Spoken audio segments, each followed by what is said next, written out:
Comment j'ai augmenté ma présence en ligne grâce à l'achat des abonnés? Comment je le fais pour moi et pour certains de mes clients, que ce soit sur Facebook ou d'autres réseaux sociaux? Ici, je vais beaucoup m'attarder sur Facebook. Donc, si vous avez une page Facebook, vous voulez avoir des abonnés rapidement, comment vous allez procéder? Alors, on va beaucoup s'attarder sur l'achat d'abonnés. On va parler des avantages et des inconvénients. L'achat d'abonnés peut avoir énormément d'inconvénients, je vous assure, mais cela peut également avoir des avantages parce que moi, j'offre ce service. Et je vais vous dire dans quel cas il faut recourir à acheter des abonnés. Que suis-je pour vous parler de acheter des abonnés? Raoul Yoba, c'est mon nom. J'ai un service que j'offre à plusieurs de mes clients, un service de vente des abonnés, dont je me connais quand même dans un certain sens. Alors, aujourd'hui, nous allons parler de ça. Je vais vous parler des inconvénients. Je vais également vous parler des avantages. On va d'abord commencer par les avantages. Vous voyez, avant de commencer, je voulais vous dire que j'ai toujours rêvé offrir à mes clients une présence en ligne forte et je ne savais vraiment pas comment m'y prendre, quoi. C'est alors que j'ai découvert un service de vente des abonnés pour atteindre mes objectifs. Bref, j'ai commencé par faire des recherches sur différentes plateformes et j'ai essayé différentes méthodes, mais aucune ne me semblait fonctionner comme je voulais. Alors que j'ai découvert un service de vente des abonnés qui m'a promis de m'aider à augmenter mon nombre d'abonnés de manière rapide et efficace.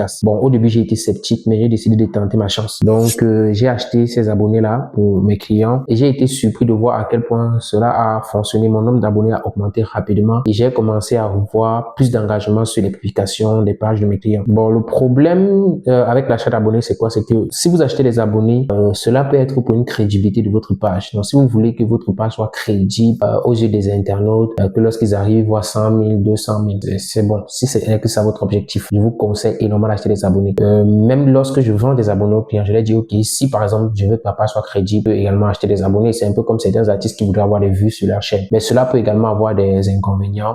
Voilà, parce qu'il faut connaître des inconvénients. En fait, les faux abonnés, lorsque vous avez publié sur votre page, bon, je ne vais pas dire les faux abonnés parce que les services que j'offre sont des vrais abonnés. Ils ne sont pas des abonnés qualifiés. Donc, lorsque vous avez publié sur votre page, ils ne vont pas interagir. Maintenant, il y a certains faux abonnés qui sont en fait des robots. Si ce sont des robots, votre page risque d'être bloquée. Donc, il faut toujours veiller à ce que ce ne soit pas des robots. Si malgré tout ce que vous avez suivi là, vous souhaitez acheter des abonnés pour votre page, vous souhaitez faire grossir votre page, veillez à ce que les abonnés que vous achetez ne sont pas des robots, qui sont des personnes réelles, voilà, qui sont abonnés sur votre page. Je vais vous expliquer comment ça marche. Il existe des groupes Telegram où plusieurs personnes y sont et on les invite à aller s'abonner sur certaines pages des influenceurs. Lorsqu'ils s'abonnent sur ces pages-là, ils gagnent des points et c'est comme ça qu'ils sont souvent rémunérés. Vous voyez un peu, là-bas sont des vraies personnes. Lorsque vous allez payer le service d'abonnés, on va mettre le lien de votre page là-bas et toutes ces personnes-là vont donc aller s'abonner sur la page. Voilà comment ça marche. Cependant, si vous achetez des robots, les robots coûtent beaucoup plus moins cher. Sachez que votre page risque d'être bloquée et ainsi de suite. Donc, sachez que il existe plusieurs types d'abonnés. Donc, lorsque vous achetez des abonnés, il y a plusieurs manières de le faire. N'achetez pas des robots. Et ce sont des vraies personnes. Mais cela peut également poser un inconvénient parce que les abonnés naturels sont les meilleurs. Donc, lorsque vous achetez des abonnés, ça veut dire que vous ne voulez pas vous asseoir et travailler sur votre présence en ligne. Pour ça, vous n'avez pas le temps. Et voilà, vous pouvez le faire juste pour votre crédibilité. On arrive à la fin de cette vidéo. J'espère que vous avez compris mon explication. Les avantages que vous avez donné pour l'achat des vrais abonnés. Si vous avez besoin d'un service d'abonnés, des conseils, vous pouvez m'écrire sur WhatsApp. Voilà, moi je peux vous donner jusqu'à 10 000, 20 000, 100 000 abonnés, à moins de 7 jours des vrais abonnés. Sur ce, on se retrouve dans une autre vidéo. Ciao, ciao.